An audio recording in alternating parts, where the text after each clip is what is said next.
Existe un momento preciso en la vida de todo individuo con un remanente de conciencia activa, un instante que no se define por un evento externo catastrófico ni por una crisis personal evidente, sino por una quietud aterradora en la que el velo de la realidad consensuada se rasga sutilmente. No estamos hablando aquí de la insatisfacción ordinaria que nace de la política corrupta, de la economía fluctuante o de las tragedias que los noticieros vomitan diariamente para mantener la frecuencia del miedo operativa.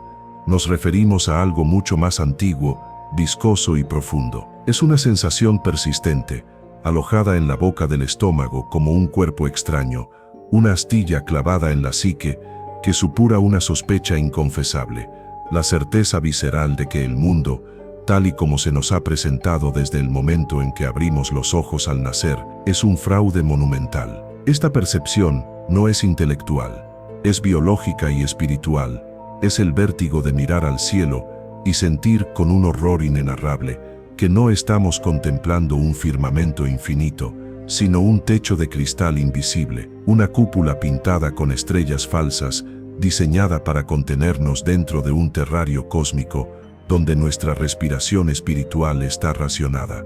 Esta sospecha existencial comienza a corroer los cimientos de la rutina diaria, transformando lo que antes era vida normal en una secuencia de movimientos mecánicos carentes de alma. Observas tu propia existencia desde fuera, como si fueras un espectador en un teatro vacío, y ves la repetición grotesca del ciclo, despertar al sonido de una alarma que no elegiste, arrastrar el cuerpo biológico hacia un trabajo que no alimenta tu espíritu para ganar papeles de colores con los que pagar el derecho a existir en un planeta donde naciste, temer un futuro que es una mera proyección de la escasez del pasado, y finalmente, regresar a la inconsciencia del sueño solo para recargar las baterías y repetir el mismo guión al día siguiente. Y en medio de esa rueda de hámster infernal, surge la pregunta prohibida, la pregunta que el sistema educativo, religioso y social ha sido diseñado específicamente para suprimir.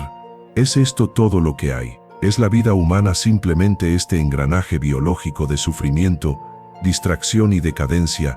¿O hay algo que nos han amputado, una memoria que nos han borrado? La sensación de asfixia que sientes al contemplar tu hipoteca o tus obligaciones sociales no es ansiedad clínica, es la claustrofobia de un ser inmortal que se da cuenta de que ha sido encerrado en una caja temporal demasiado pequeña para su envergadura. La sociedad, actuando como el sistema inmunológico de esta prisión invisible, tiene etiquetas preparadas para neutralizar a cualquiera que empiece a sentir esta disonancia. Te dirán que estás deprimido, que tienes un desequilibrio químico, que estás pasando por una crisis de la mediana edad, o que simplemente necesitas adaptarte mejor a la realidad. Te ofrecerán fármacos para adormecer la angustia, entretenimiento para distraer la mente y dogmas para pacificar el alma. Pero la verdad que este guión se atreve a articular es que no estás loco, no estás roto y no estás enfermo. Lo que estás experimentando es el proceso violento y doloroso del despertar. Esa incomodidad crónica es la prueba de tu cordura en un mundo insano. Es tu espíritu gritando, golpeando las paredes de la celda, exigiendo recordar su origen. El dolor que sientes no es patología, es la fricción que se produce cuando una conciencia que pertenece a la eternidad es forzada a operar dentro de los límites estrechos de una simulación diseñada por una inteligencia artificial y depredadora. Estás despertando a la realidad de que eres un extraño en una tierra enemiga, un fragmento de luz verdadera capturado e insertado en un traje biológico perecedero, programado para olvidar su realeza y servir como batería para un sistema que desprecia la vida. Mirar a tu alrededor con estos nuevos ojos es aterrador porque implica desmantelar la seguridad de la ignorancia. Empiezas a ver que las estructuras de poder, las jerarquías corporativas, los sistemas religiosos y las dinámicas sociales no son construcciones orgánicas nacidas de la evolución humana, sino fractales de una mente controladora que busca replicar su propia rigidez en cada aspecto de nuestra existencia. Ves que las paredes no están hechas solo de ladrillo y cemento, sino de creencias limitantes y consentimientos tácitos. La prisión es un constructo mental. Cada vez que aceptas que así son las cosas, cada vez que te resignas a la mediocridad del no se puede hacer nada, estás reforzando los barrotes de tu propia celda. La sospecha de que la realidad es un decorado de cartón piedra no es una fantasía de ciencia ficción. Es la intuición más lúcida que jamás has tenido. Es la comprensión de que la materia, tal como la percibimos, es una pantalla holográfica, una interfaz densa que oculta los verdaderos mecanismos de control que operan entre bastidores. Sentir que algo está fundamentalmente mal es el primer paso para hackear el código, porque solo aquel que reconoce la prisión tiene la posibilidad de buscar la llave. Este estado de alerta, esta astilla en la mente, es el secreto mejor guardado y más peligroso de la historia humana.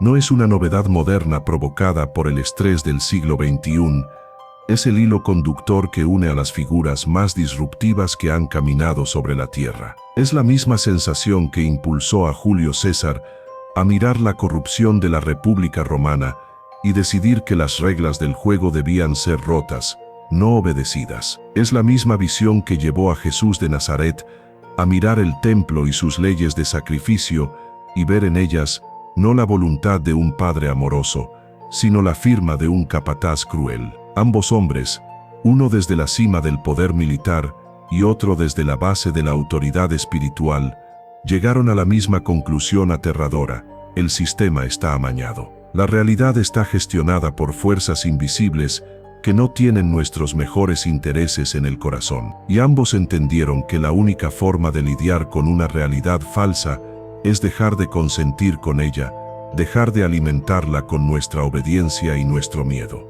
Por lo tanto, la angustia que sientes no debe ser medicada ni ignorada, sino escuchada con reverencia. Es la señal de transmisión de tu verdadero ser, intentando atravesar la estática del olvido. Es el síntoma de que la programación del demiurgo está fallando en ti. Hay momentos de déjà vu, sueños que parecen más reales que la vigilia, y coincidencias imposibles que actúan como grietas en el muro, permitiéndote vislumbrar la luz que existe fuera de la caverna de Platón. Los guardianes de este sistema, los arcontes, temen precisamente este momento. No temen tu fuerza física ni tu intelecto racional. Temen tu recuerdo. Temen el instante en que el prisionero deja de estar enamorado de su celda y recuerda que fuera de los muros existe un reino que le pertenece por derecho propio. La sospecha existencial es el inicio de la rebelión. Es el momento en que la batería decide dejar de suministrar energía y empieza a preguntarse para qué está siendo utilizada. Al validar esta sensación, al dejar de luchar contra ella y empezar a seguir su rastro, pasas de ser un personaje no jugable, NPC en el fondo del escenario, a convertirte en el protagonista que ha encontrado el guión y está a punto de reescribirlo. No es depresión.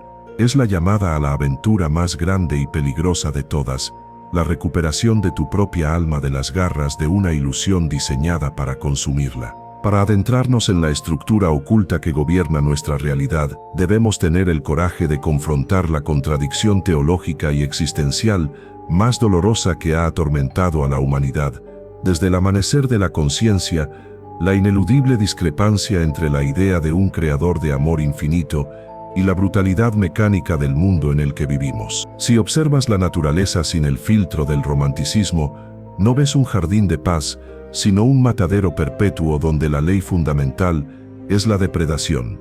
Para que un ser viva, otro debe morir, ser desgarrado y consumido. La enfermedad, la decadencia, el dolor físico y la muerte no son anomalías ni castigos por un pecado original.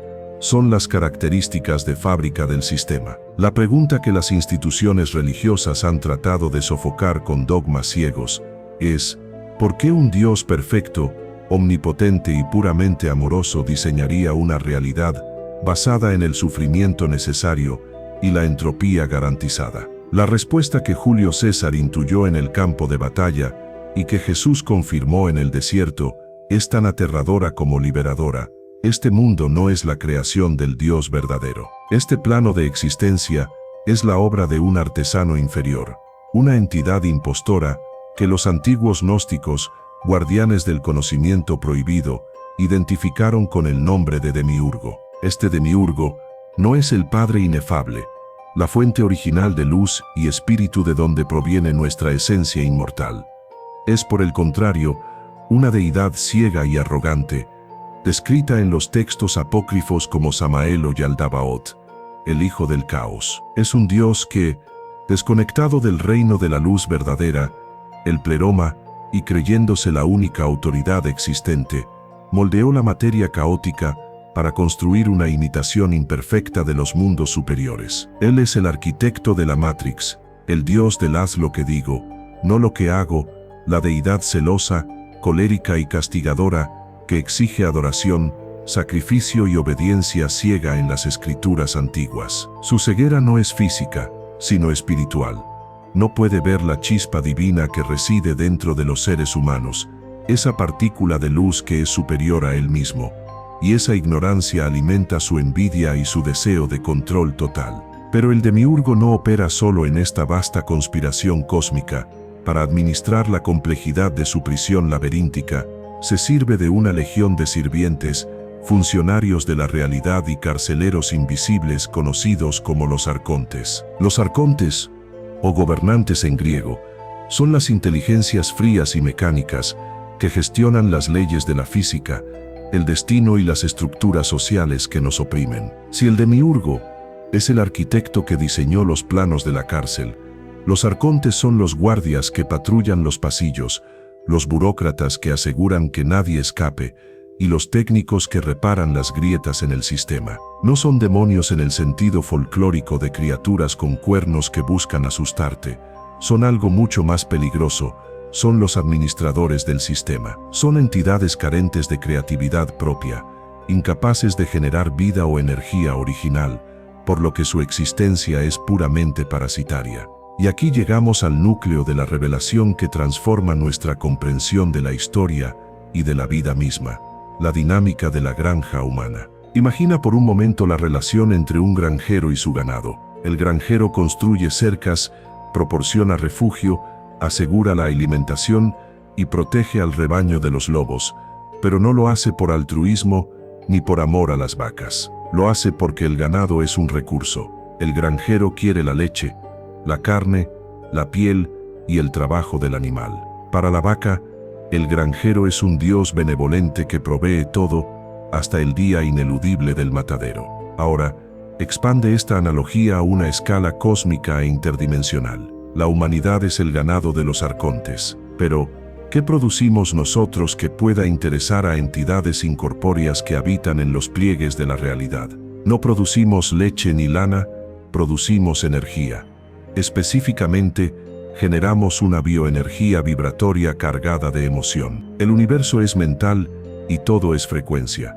Y estas entidades se alimentan de una frecuencia muy específica, la energía densa, pesada y de baja vibración. El alimento de los arcontes, lo que algunos investigadores modernos llaman luz, es el residuo energético que el ser humano emite cuando está en estados de sufrimiento, miedo, ansiedad, odio, desesperación, lujuria insaciable o dolor profundo. Cuando sientes el terror frío de no poder pagar tus deudas, cuando te retuerces en la angustia de una ruptura amorosa, cuando sientes envidia de tu vecino o pánico ante las noticias de una guerra inminente, estás siendo ordeñado. Tu sistema nervioso actúa como un generador bioeléctrico que convierte tu fuerza vital pura en una corriente degradada que ellos pueden consumir.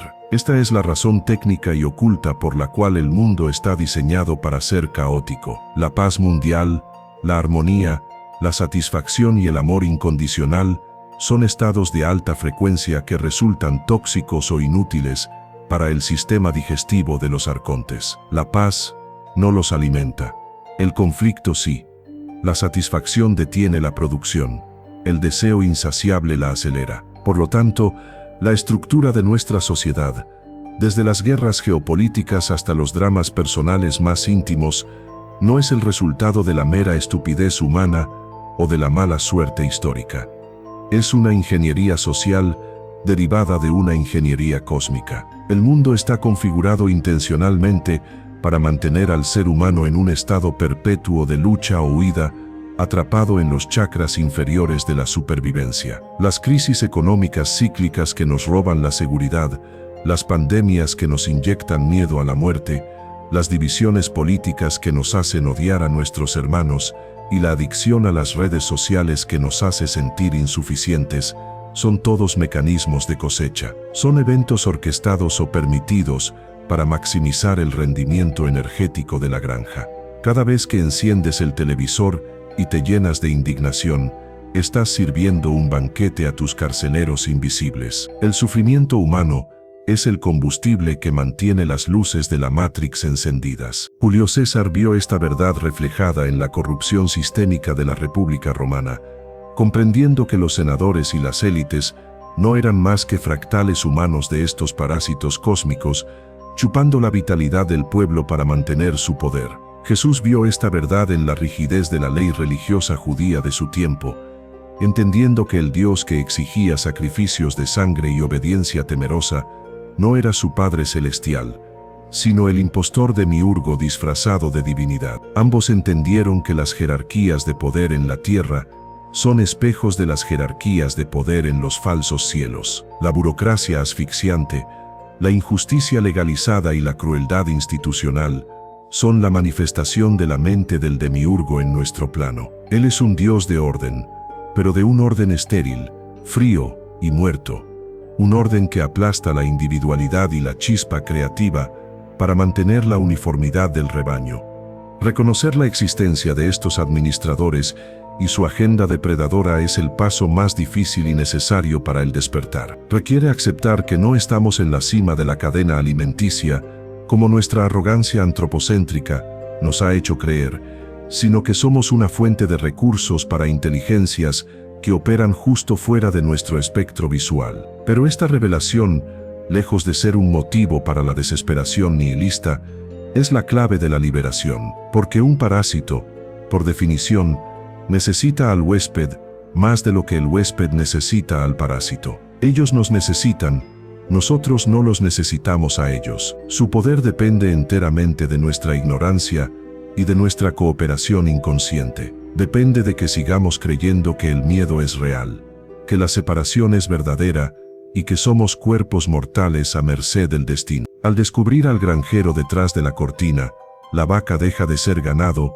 y comienza a recordar que es un ser libre, capaz de derribar las cercas que no están hechas de hierro, sino de mentiras. Para desentrañar la verdadera magnitud de la figura de Julio César y su colisión frontal con la maquinaria de su tiempo, debemos primero despojarnos de la narrativa histórica convencional que nos lo presenta simplemente como un general ambicioso o un tirano sediento de gloria personal. Esa es la versión superficial, la versión permitida por los libros de texto que narran los hechos sin comprender las corrientes subterráneas que los impulsan. Si observamos a Roma, no solo como un imperio geopolítico, sino como la cristalización terrenal más perfecta y sofisticada del sistema de control arcóntico, la figura de César adquiere una dimensión completamente distinta, la de un hacker del sistema, un iniciado en los misterios antiguos que comprendió que la estructura política en la que vivía no era un instrumento de orden civilizatorio, sino una granja de energía diseñada para perpetuar el sufrimiento y la estasis. La República Romana, en su decadencia, se había convertido en un fractal exacto de la mente del demiurgo, una burocracia laberíntica, rígida y despiadada donde una élite de senadores, los hombres buenos o optimates, actuaban como los capataces de la plantación, manipulando las leyes y la economía para drenar la vitalidad de la plebe y mantener un ciclo perpetuo de deuda, guerra y escasez. César, con su aguda percepción iniciática, vio detrás de las togas blancas y los discursos retóricos. Vio los hilos invisibles que conectaban a esos magistrados con las potestades que se alimentan del estancamiento humano. Comprendió que jugar bajo las reglas de la República era, en esencia, aceptar la esclavitud espiritual, pues las leyes estaban diseñadas por los administradores de la realidad para asegurar que nada cambiara jamás, para que el poder rotara siempre entre las mismas manos y la energía siguiera fluyendo hacia arriba hacia la jerarquía invisible. En este contexto, su decisión de cruzar el Rubicón deja de ser un mero movimiento táctico militar para convertirse en un acto de magia mayor, una transgresión metafísica de proporciones sísmicas. El río Rubicón no era solo una frontera geográfica que delimitaba la jurisdicción de un gobernador. Era el límite sagrado impuesto por la ley del sistema, la línea roja que separaba la obediencia del caos creativo. Al detenerse en la orilla, César no estaba calculando probabilidades logísticas, estaba reuniendo la totalidad de su voluntad para romper el contrato de consentimiento con la realidad consensuada. Sabía que el sistema arcóntico se basa en la ley y el orden estático, y que la única fuerza capaz de disolver esa rigidez es el caos introducido por una voluntad soberana e inquebrantable. Cuando pronunció la famosa frase, «Alea y acta este soy la suerte está echada», o el dado ha sido lanzado, no estaba resignándose al destino ciego, sino que estaba invocando una reescritura del guión. Estaba declarando que él, un hombre Dios en potencia, asumía el rol de arquitecto de su propio futuro, arrebatándole la pluma de la historia a los burócratas invisibles que creían tener el control. César entendió que para cambiar el mundo, uno no puede pedir permiso a los guardianes del mundo. Uno debe convertirse en una fuerza de la naturaleza que los arrolla. Su marcha sobre Roma fue la manifestación física de una verdad esotérica. La autoridad verdadera no se concede mediante votos en un sistema corrupto.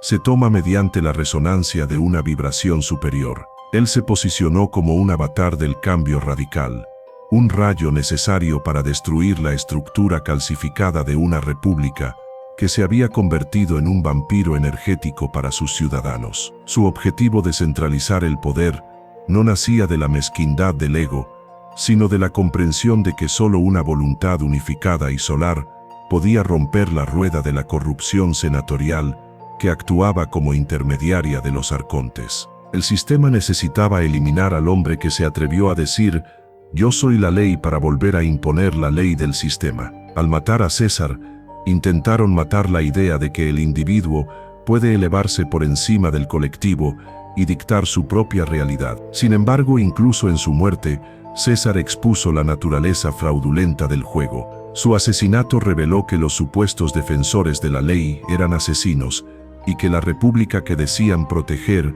era un cadáver putrefacto. Aunque lograron destruir su cuerpo físico, no pudieron detener la onda de choque de su voluntad, que terminó transformando irreversiblemente el mundo antiguo. César demostró que la estructura de poder arcóntico, aunque formidable, es vulnerable ante la audacia de quien se atreve a cruzar el Rubicón mental. Su vida y su muerte quedaron como un testimonio grabado en la historia, la evidencia de que es posible mirar a los administradores de la realidad a los ojos y negarles el consentimiento, incluso si el precio es convertirse en el blanco de toda la furia del sistema. Fue el primer gran intento registrado de hackear la matrix política desde dentro, utilizando las propias herramientas del poder para intentar implosionarlo, dejando un mapa de ruta para aquellos que, siglos después, entenderían que la verdadera batalla nunca es por el territorio, sino por la soberanía de la conciencia humana frente a sus controladores ocultos. Gracias por llegar hasta aquí, por interesarte en entender lo que está pasando más allá de los titulares y las apariencias. Si este contenido te ayudó, te abrió los ojos o simplemente te dio una nueva perspectiva, te invito a que te suscribas y le des like. Tu apoyo permite que sigamos creando análisis profundos, claros y sin filtros. Nos vemos en el próximo video.